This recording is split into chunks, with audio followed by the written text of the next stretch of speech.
Hello friends, नमस्कार।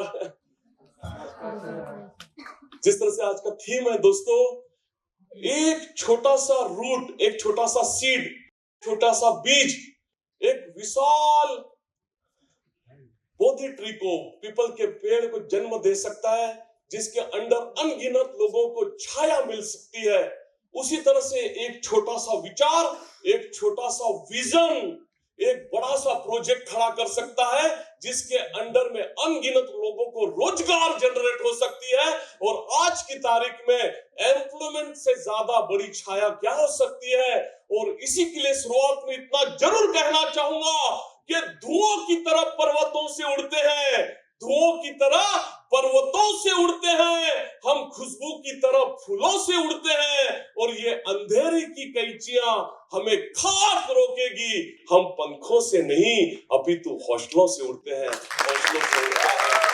माता पिता की इकलौती संतान, डेढ़ी दिहाड़ी मजदूर, रोज कमाओ रोज खाओ वाली बात थी।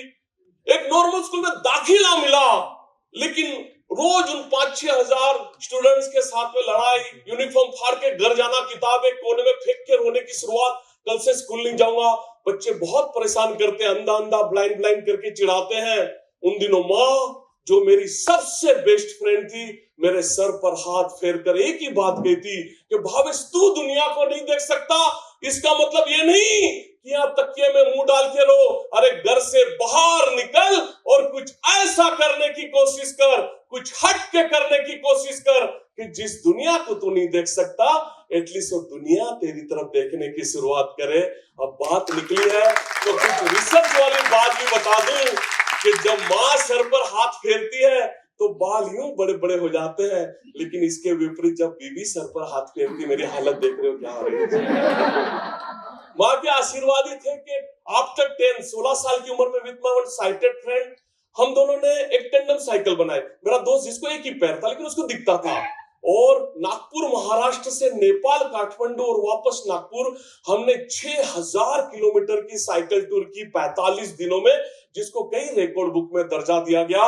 हर एक दिन अनगिनत हर्डल्स आए उस साइकिल टूर के दौरान भी, लेकिन उन दिनों दिल की धड़कन एक ही बात कहती थी कि मंजिलों को कभी यह ना बताओ, मंजिलों को कभी यह ना बताओ कि तुम्हारी तकलीफें कहाँ है, लेकिन तकलीफों को ये जरूर बताओ कि तुम्हारी मंजिलें कहाँ है। और ये जो हर्डल, ये जो तकलीफ, ये जो सत्य है, कभी अकेले नहीं चलते, पूरे झुंड के साथ चलते हैं, पूरे परिवार के साथ चलते हैं।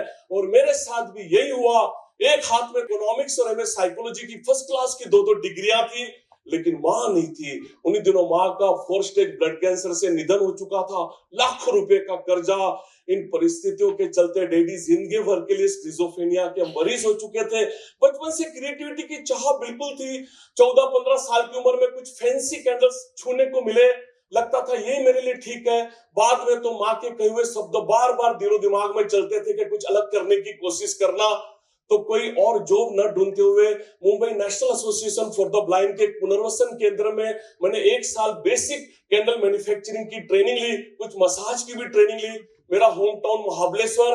ट्रेनिंग के बाद जब महाबलेश्वर लौटा, मुझे तो सिर्फ 5000 रुपए चाहिए थे मेरी इस इंडस्ट्री को खड़ी करने के लिए, लेकिन बैंकों के पास वे भी नहीं थे।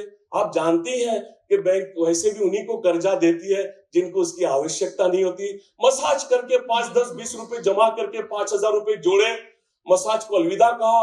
उन 5000 रुपए में से एक सादी मोमबत्ती की डाई और 20 किलो कच्चा माल खरीदा, और उस छोटे से भाड़े के कमरे में कैंडल की नींव रखी। जब तक हम बनाई हुई चीजें बेचे नहीं, काम आगे कैसे बढ़े। महाबलेश्वर की मार्केट में मेरा एक दोस्त सुबह से शाम एक हैंड कार्ड पे अपनी चाय की दुकान लगाता, शाम को हैंड कार्ड फ्री होती। 50 रुपए रोज के हिसाब से मैंने हैंड कार्ड भाड़े पे ले ली। दिन भर की बनाई हुई कैंडल के साथ उस हैंड कार्ड में मैं उसे बेचने की कोशिश करता, लेकिन उस हैंड कार्ड पे जो एक में वो काम मैंने ठीक किया, वो लगता है कि जो भी सामने ग्राहक आए उनको मैंने अपना ब्रांड एम्बेसडर बनाया, उनसे दोस्ती करने की कोशिश की, उनको दिल से जोड़ने की कोशिश की। क्योंकि मेरे एमए इकोनॉमिक्स के हर प्रोफेसर ने मुझे एक ही सलाह दी थी, देखो भावेश, आगे चल के बिजनेस करना हो तो हमारी एक बात ध्यान रखो, सिर्फ और सिर्फ दिमाग लगाओ और कोई बात सोचने की जरूरत नहीं है। आज सालों बीत गए कॉलेज छोड़े, लेकिन मैं आज तक अपने प्रोफेसरों को नहीं समझ पाया। मैं समझता हूं बिजनेस तो क्या, किसी भी क्षेत्र में अगर सफल होना है, तो दिमाग से ज्यादा उसमें अपना दिल लगाना बहुत जरूरी है, क्योंकि दिमाग प्रकृति ने भले सबसे ऊपर की मंजिल पे दे दिया, लेकिन कई बार वो संजोगवश जमीन से नीचे की बातें सोचने के लिए मजबूर हो जाता है। लेकिन मैं यकीन के साथ कहता हूं, मैं दावे के साथ कहता हूं कि दिल भले यहाँ लेफ्ट में हो, वो सोचता हर बार राइट बातें हैं। इसलिए हर ग्राहक को मैंने दिल से जोड़ा।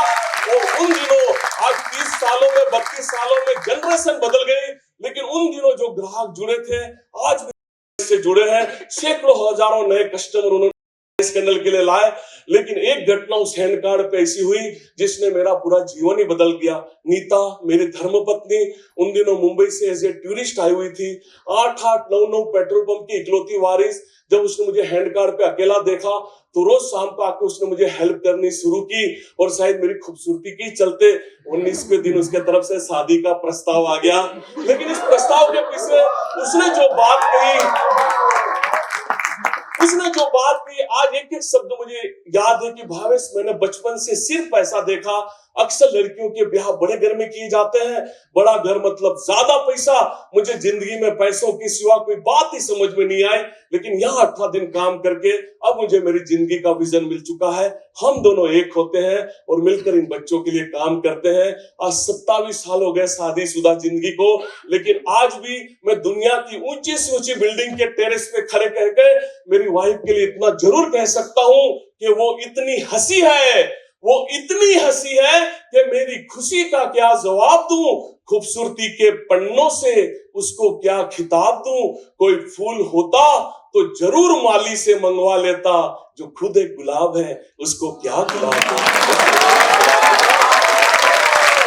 मैं नहीं चाहता था कि वो अपने घर से 1 रुपया भी लाए। मेरी इन भावनाओं की उसने बड़ी कदर की, और महाबलेश्वर के स्कूल के क्लासरूम में दोस्तों को चाय शरबत पिलाकर हमने हमारी शादी संपन्न की।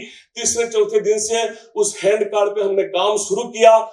हम हैंड कार्ड की ईश्वर, खुददारी, स्वाभिमान की बड़ी बड़ी बातें करते, तभी लकड़ियां पटकती हुई हमारे ब्लाइंड मित्र भिक्षा मांगते हुए निकल जाते। ये बड़ा दुखद था। ऐसे ही 5 ब्लाइंड मित्रों को 300 रुपए रोज के देने, रहने खाने का वादा करके हमने हमारे साथ लिया।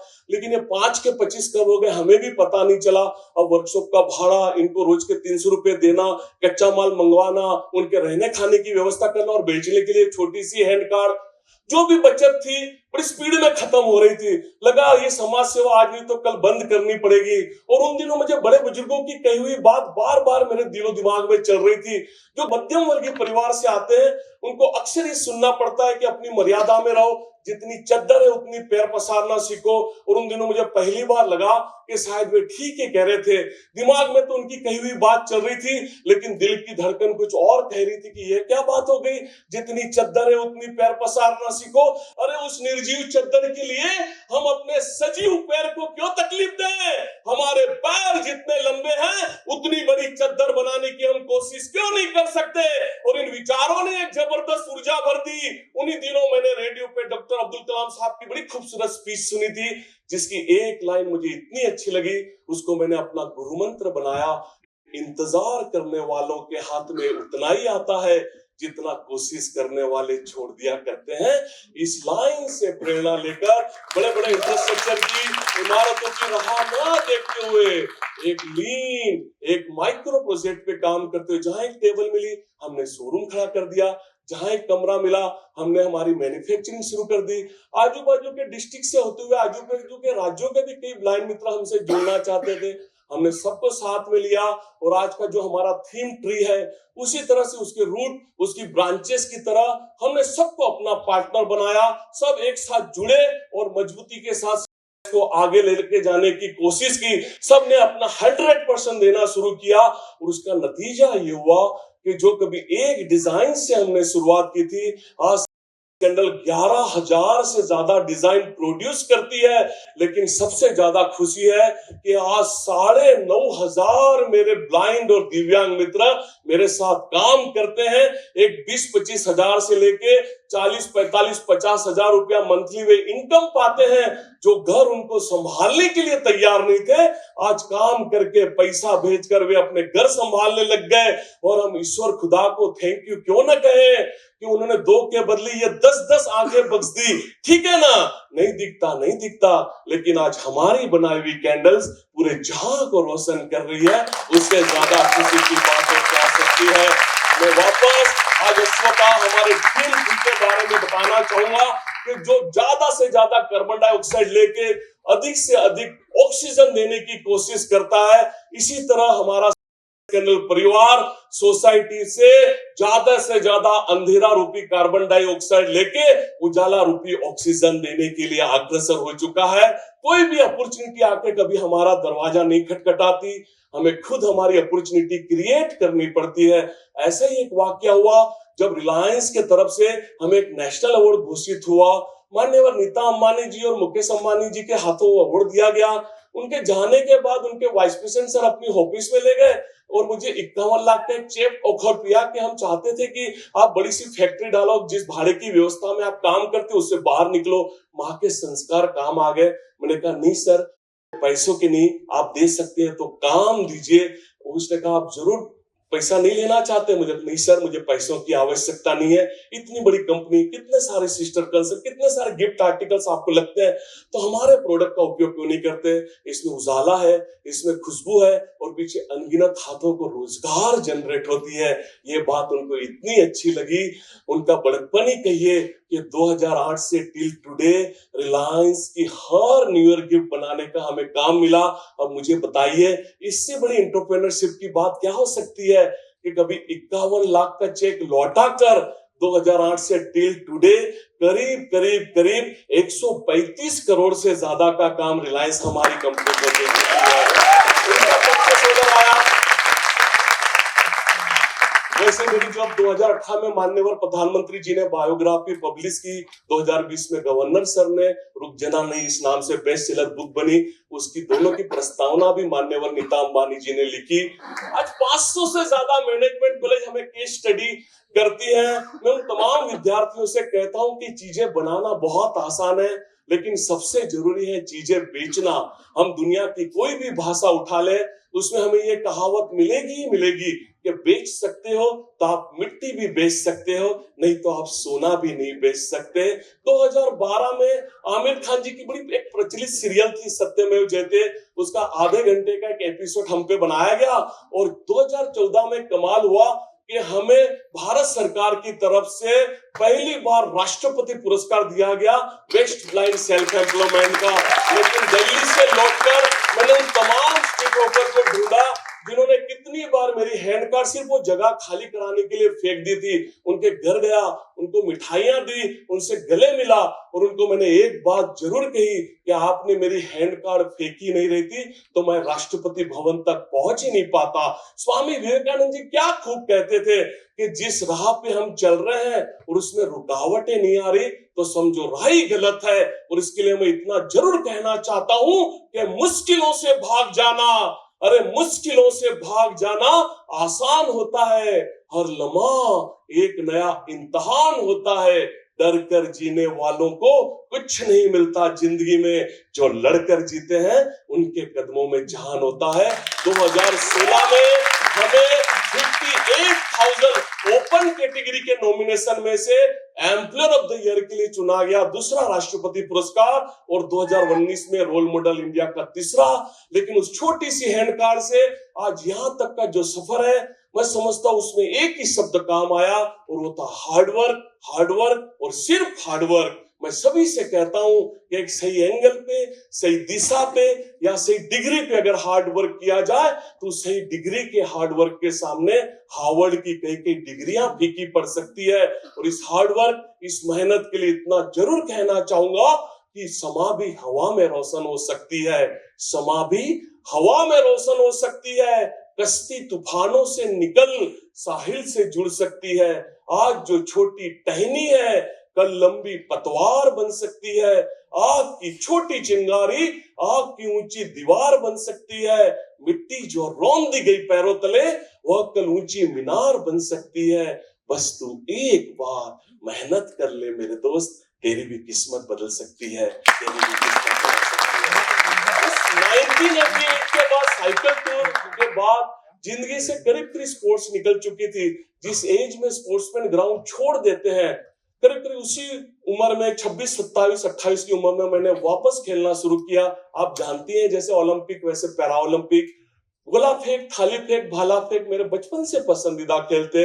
डिस्ट्रिक्ट स्टेट होते हुए 2001 में पहली बार मैंने नेशनल का गोल्ड मेडल निकाला और 2002 में एक ऐसा समा बंधा कि 2002 से टिल टुडे मैं शॉर्ट पुट का नेशनल रिकॉर्ड लेके हूं। अब तक 117 पैरा ओलंपिक मेडल्स हैं दोस्तों मेरे पास में, 117 पैरा ओलंपिक मेडल्स मेरे पास में है।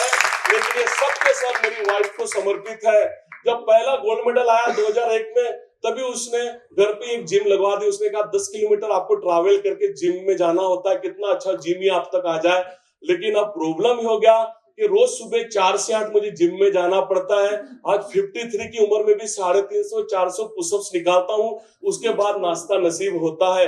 परेशानी तो मेरे स्पेन के कोच ने बढ़ा दी और रोज मेल करके कहता कि बाकी सब ठीक चल रहा है, लेकिन भावेश ने 6 से 8 किलोमीटर स्टेमिना के लिए दौड़ना भी चाहिए। अब रोज साइको रिपोर्ट्स भी तो भेजने होते थे। उसने एक रास्ता निकाला, अपनी कार में बिठा कर वो मुझे पोलो ग्राउंड ले जाती। कार की डिक्की में 15 फुट की नायलॉन की रस्सी रखी रहती, एक छोर कैरियर को बांधा जाता, दूसरा छोर मेरे हाथ में, वो गाड़ी चलाती, मैं रस्सी पकड़कर भागता और इस तरह से हमारी दौड़ की प्रैक्टिस पूरी होती। मैं भी बड़ा गदगद था कि क्या दिमाग पाया है मेरी धर्मपत्नी ने। लेकिन ये खुशियां सिर्फ 7 दिन टिकी। 8वें दिन समझ में आ गया कि कहीं तो भी कुछ गड़बड़ है और उस दिन से आज तक मुझे उससे बड़ा दबके रहना पड़ता है। वैसे सभी हस्बैंड को रहना पड़ता है, लेकिन मुझे सबसे ज्यादा, क्योंकि आज गलती से उसके सामने जरा भी ऊंची आवाज में बोल दूं तो दूसरे दिन ग्राउंड पे गाड़ी की स्पीड बढ़ जाती है और बोला जोर से खींच के लेके जाया जा सकता है। और अंत में इतना ही कहना चाहता हूं कि ये फूल मुझे विरासत में नहीं मिले जो जिंदगी में अचीव हुआ, कि ये फूल मुझे विरासत में नहीं मिले। तुमने मेरा कांटों भरा बिस्तर नहीं देखा और जब से चला हूं सिर्फ मंजिलों पे नजर है, कभी मैंने मील का पत्थर नहीं देखा। हैरत में पड़ जाएंगे सब, अरे हैरत में पड़ जाएंगे सब, जब बेवक्त घर पहुंचूंगा।